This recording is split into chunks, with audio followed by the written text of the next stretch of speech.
My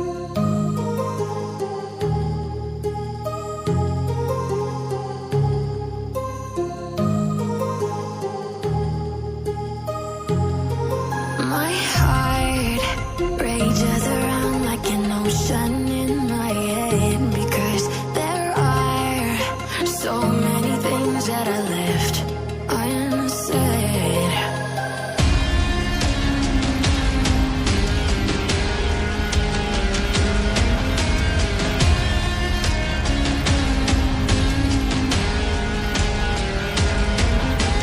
I can almost feel you walking in the distance, but I know that it's not reality.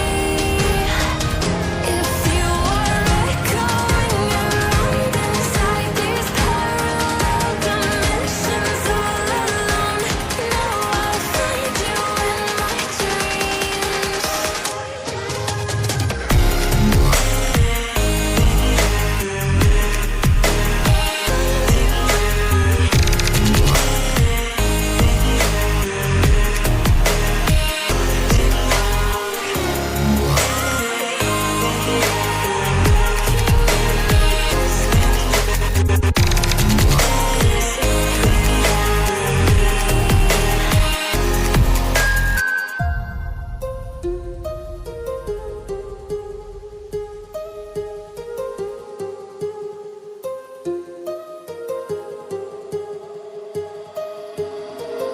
My heart rages around like an ocean